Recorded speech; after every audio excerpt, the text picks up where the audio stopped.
अपने स्क्रीन पर इस लिस्ट को जरा ध्यान से देखिए और पढ़िए। ये सभी विदेशी नाम हैं, लेकिन आपको नाम से ज्यादा इनकी पहचान पर ध्यान देना है कि ये लोग करते क्या हैं।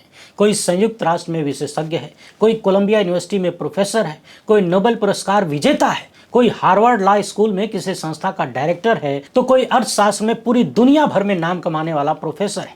अमेरिका से लेकर दुनिया के कई हिस्सों के बड़े बड़े नामचीन लोग, ज्यादातर अर्थशास्त्री, भारत की नरेंद्र मोदी सरकार को समझा रहे हैं और कह रहे हैं कि देखिए, ऐतिहासिक गलती मत करिए, बहुत बर्बादी आ जाएगी। जी हाँ, इन सब ने मिलकर नरेंद्र मोदी की सत्ता को पत्र लिखा है और 7 समंदर पार बैठ के भारत के गरीबों की चिंता कर रहे हैं। भारत में SC ST और महिलाओं की चिंता कर रहे हैं। कह रहे हैं कि मनरेगा की हत्या मत करो वरना तबाही आएगी। मनरेगा के बारे में और भारत की गरीब जनता के बारे में इन लोगों ने जो लिखा है, एकदम आसान भाषा में आपको बताएंगे। टकटकी लगाकर सुनिए और देखिए कि कैसे विदेशी लोग भारत के गरीबों की चिंता कर रहे हैं, गरीब महिलाओं और SC ST वर्ग के लोगों की चिंता कर रहे हैं, मगर भारत की चुनी हुई सरकार को कोई फर्क नहीं पड़ता। वैसे CAG ने नरेंद्र मोदी की सत्ता का नया कच्चा चिट्ठा खोला है। इनके दावों और वादों का गजब का पोस्टमार्टम सामने आया है। सेना को लेकर राष्ट्रवाद के नाम पर किसी भी कृत्य को सही ठहराने वाले लोगों ने अपने कार्यकाल में सेना के साथ जो करवाया है या किया है, उसकी नई रिपोर्ट सामने आई है। आपसे अनुरोध है कि 2-4 अंधभक्तों को जरूर दिखाइएगा। और ये रिपोर्ट भी कांग्रेस के किचन में नहीं पकी है, CAG ने दिया है। उधर तमिलनाडु के मुख्यमंत्री ने प्रधानमंत्री को पत्र लिखा है और कहा है कि हुजूर, 85 लाख श्रमिकों को बेरोजगार होने से बचा लीजिए। मिस्टर प्राइम मिनिस्टर, जल्द से जल्द कुछ करिए। हर दिन 60 करोड़ का नुकसान हो रहा है। ये तीनों ही मामले आपकी जेब, देश की अर्थव्यवस्था और सुरक्षा से जुड़े हुए हैं, बेहद महत्वपूर्ण है, इसलिए आखिर तक देखिएगा। पहली बार है तो चैनल को सब्सक्राइब करके घंटी बजा दीजिए टन से।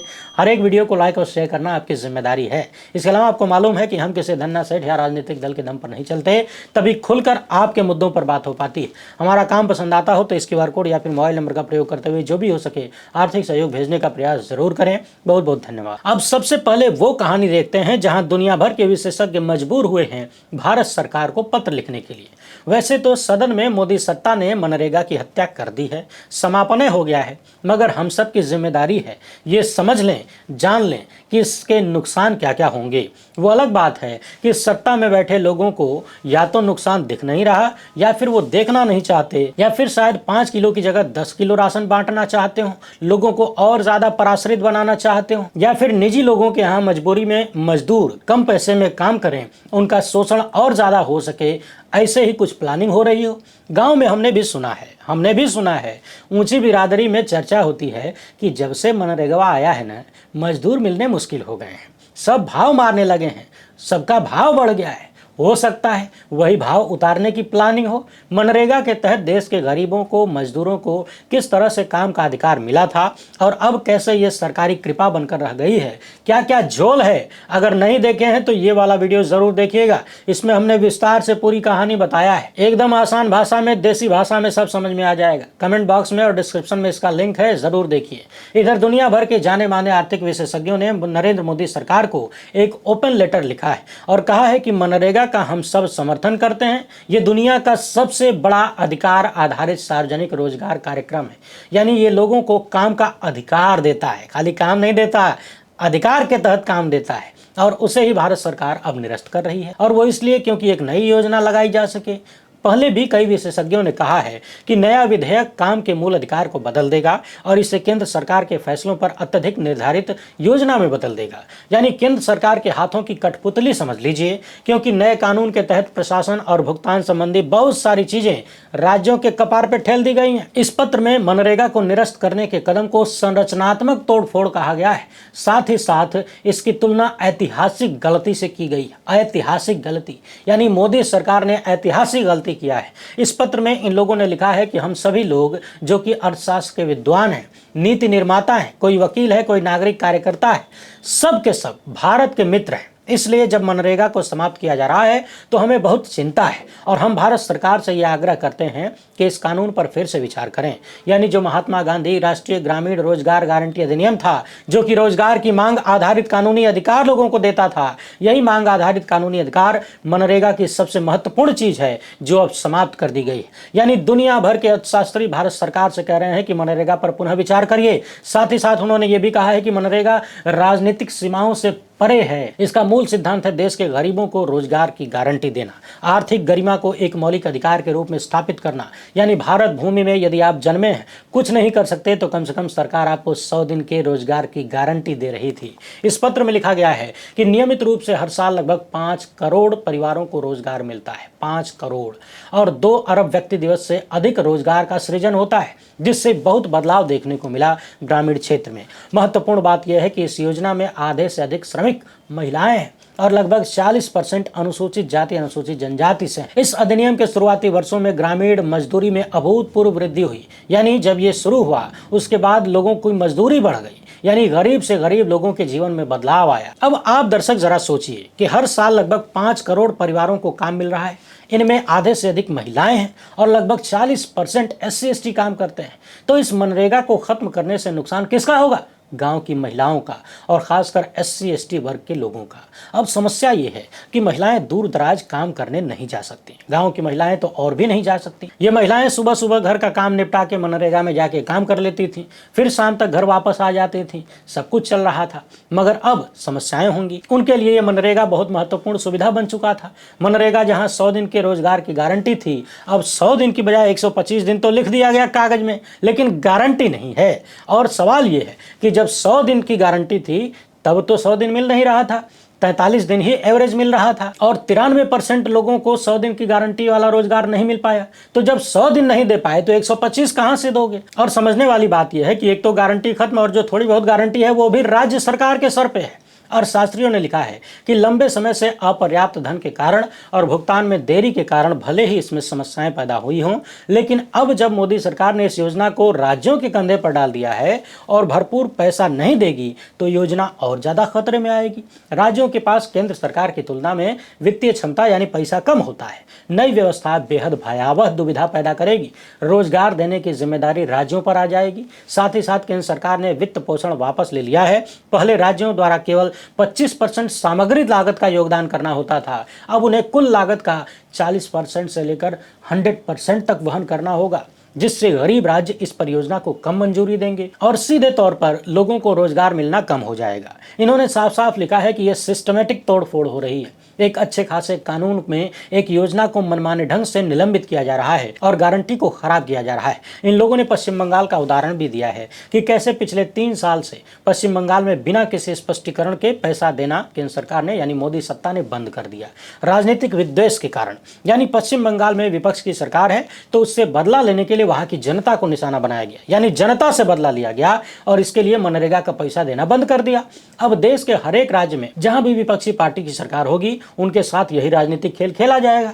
विपक्षी सरकारों को बहुत कम पैसा देंगे और कह देंगे कि तुम अपना देखो और अपने पास से पैसा दो, तो गरीब राज्य पैसा कहां से देगा? यानी योजना ठप हो जाएगी। गरीबों को रोजगार नहीं मिलेगा तो उनका चूल्हा चाकी कैसे चलेगा? पत्र में यह भी लिखा गया है कि मनरेगा न सिर्फ रोजगार देता है बल्कि ग्रामीण संपत्तियां भी बनाता है, जैसे कुआं, सड़क, तालाब जैसी महत्वपूर्ण चीजें बनाई जाती हैं इससे, और स्थानीय अर्थव्यवस्था को प्रोत्साहन भी मिलता है। मगर अब ये चीजें समापन की तरफ चली जाएंगी। इन अंतर्राष्ट्रीय अर्थशास्त्रियों ने लिखा है कि मनरेगा ने दुनिया भर में लोगों का ध्यान आकर्षित किया, बहुप्रचलित हुआ। इसे समाप्त करना एक ऐतिहासिक गलती है। इससे गरीबी उन्मूलन, सामाजिक न्याय और पर्यावरण संरक्षण के एक सिद्ध साधन को त्यागा जा रहा है, यानी छोड़ा जा रहा है। इन लोगों ने एक बार फिर से मोदी सरकार से कहा है कि इस योजना की मूलभूत गारंटी को वापस किया जाए, यानी मांग आधारित गारंटी, और गारंटी में केंद्र सरकार जिम्मेदारी ले। अच्छा, पिछले कम से कम 10 साल से आप लगातार व्हाट्सएप फॉरवर्ड और सोशल मीडिया पर तथा गोदी मीडिया के लपटझंडसियों द्वारा ये झूठ सुना होगा पढ़ते सुनते बोलते सुना होगा कि सेना को लेकर विश्वगुरु ने ये कर दिया, वो कर दिया, बुलेट प्रूफ ये दे दिया, वो दे दिया, ऐसी मजबूती ला दी जैसी कभी नहीं थी। मगर खुद सरकार की ही संस्था ने सेना को लेकर नरेंद्र मोदी की सत्ता की पोल खोल दिया है। जी हाँ, बिजनेस लाइन की इस खबर को देखिए। जो आपातकालीन खरीद है सेना के लिए, उसमें भी 72% खरीद में देरी की खबर है। यानी इमरजेंसी में यह हाल है तो बिना इमरजेंसी के क्या होगा सोचिए। नियंत्रक एवं महालेखा परीक्षक ने बताया है, यानी सीएजी ने बताया है कि सेना की जो आपातकालीन खरीद है ना, उसके 72% टेंडर में तय समय पर सामान नहीं मिला।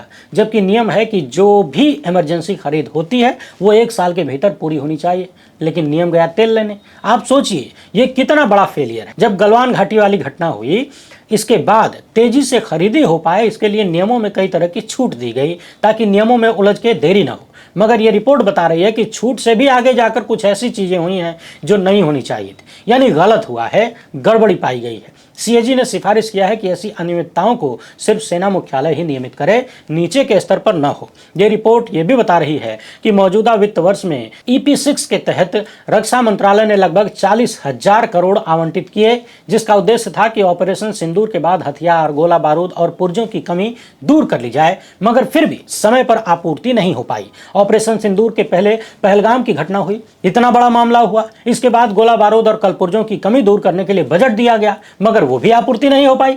रिपोर्ट यह भी बता रही है कि इसके पहले भी खरीद में 50% सौदे असफल रहे, यानी P4 के तहत, और इसकी वजह थी स्वदेशी कंपनियां समय पर गुणवत्ता सामान नहीं दे सकी। सवाल यह है कि क्यों नहीं दे सकी। पिछले 11.5 साल से आत्मनिर्भर भारत का नारा फूंकने वाले सत्ता में बैठे हैं, कर क्या रहे हैं? एक तरफ तो भारत में आईफोन असेंबलिंग को लेकर डींगे हाँकते हैं, दूसरी तरफ सेना की जरूरतें स्वदेशी कंपनियां पूरी नहीं कर पा रही हैं, अच्छा सामान नहीं दे पा रही। ये किसकी असफलता है? इस रिपोर्ट के जरिए स्वदेशीकरण पर भी सवाल उठता है। हालात इतने खराब हो गए हैं कि अपने देश में जो कल पुर्जे बनाने के लिए ऑर्डर दिया गया था, उसमें से 30% सप्लाई ऑर्डर रद्द करना पड़ा।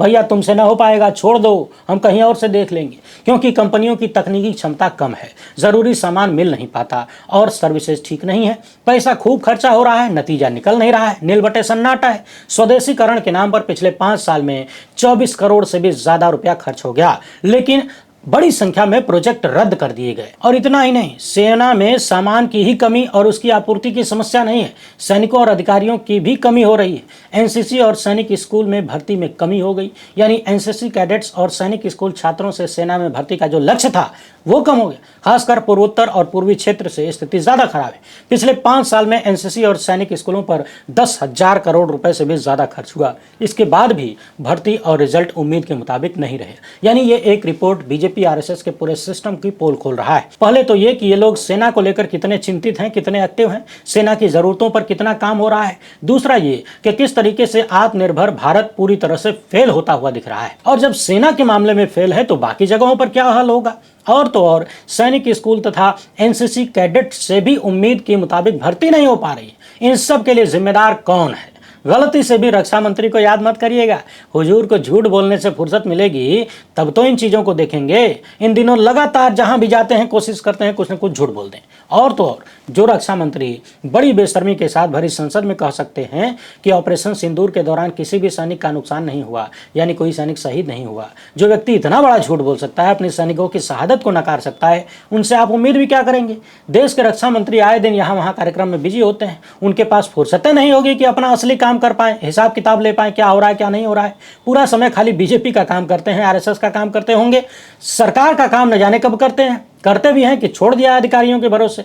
हमारे विश्वगुरु की तरह, हमारे गृह मंत्री की तरह ज्यादातर समय बीजेपी का काम करो, आरएसएस का प्रचार करो, क्योंकि सत्ता वहीं से आनी है। आप सोचिए कि इमरजेंसी खरीद में भी 72% डिलीवरी नहीं हो पा रही है, समय से लेट है, तो हालत क्या होगी। मगर फिर भी टेंशन मत लीजिए। अरे भाई, जब ट्रंप के इशारे पर युद्ध रोकने वाले जीत का ढिंढोरा पीट सकते हैं तो फिर कोई भी झूठ चल जाएगा। कह देंगे कि सारा माल भरा पड़ा है जी, गोला बारूद सैनिक, किसी चीज की कमी नहीं है। पिछले दिनों जब ट्रंप ने 50% टैरिफ ठोक दिया तो गोदी मीडिया वाले और भाजपा नेता कह रहे थे कि ये भारत के लिए अवसर है। खुद प्रधानमंत्री गोल गोल करके लोगों को घुमाने में जुट गए। और अब इस अवसर का असर देखिए। तमिलनाडु के मुख्यमंत्री M.K. स्टालिन ने प्रधानमंत्री को पत्र लिखकर कहा है कि तमिलनाडु राज्य देश के कपड़ा निर्यात का 28% अकेले संभालता है, यानी पूरे भारत से जितना वस्त्र विदेशों में जाता है, बेचा जाता है, उसका 28% सिर्फ तमिलनाडु बेचता है। और इस काम में 75 लाख श्रमिक रोजगार पाते हैं। 75 लाख, क्या आप कल्पना भी कर सकते हैं?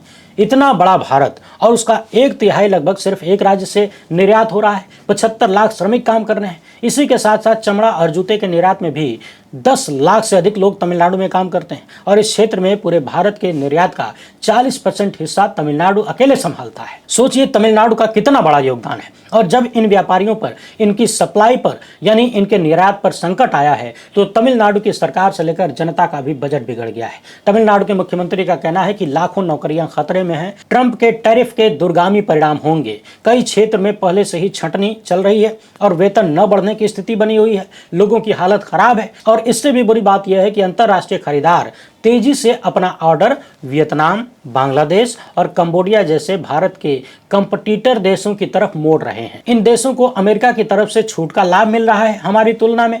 स्टालिन ने प्रधानमंत्री को यह चेतावनी भी दिया कि अगर ये बाजार एक बार भारत के हाथ से निकल गए तो फिर इन्हें वापस भारत की तरफ लाना एक बहुत बड़ी चुनौती हो जाएगी, क्योंकि स्थापित आपूर्ति श्रृंखला एक बार बिगड़ने के बाद दोबारा लौटती नहीं है। बहुत मुश्किल हो जाता है दोबारा चीजों को शुरू करना। तो तमिलनाडु के मुख्यमंत्री ने प्रधानमंत्री को पत्र लिखकर कहा है कि आप जल्द से जल्द अमेरिका द्वारा भारत पर लगाए गए 50% टैरिफ का कोई रास्ता निकालिए, क्योंकि तमिलनाडु के कई जिलों में निर्यातकों को रोज 60 करोड़ से अधिक का नुकसान हो रहा है।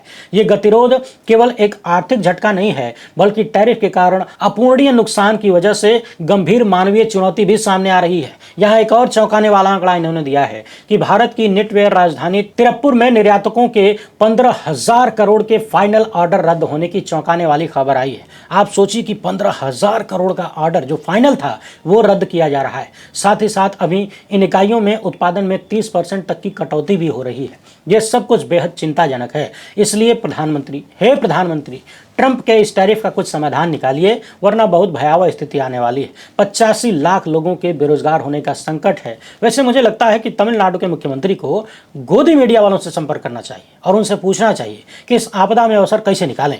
ट्रंप ने जब टैरिफ का ऐलान किया था तो सब कूद के कह रहे थे कि भारत के लिए अवसर है, कितना अच्छा होता। ये सब जाके तमिलनाडु के लोगों को, कम से कम उन 85 लाख लोगों को बताएं कि ये अवसर कैसे है। वहां नहीं जा सकते तो हमें ही बता दें, हम इस चैनल के माध्यम से बता देंगे। बहरहाल इस वीडियो में उठाए गए मुद्दे आपको कैसे लगे अपनी राय कमेंट बॉक्स में जरूर लिखें।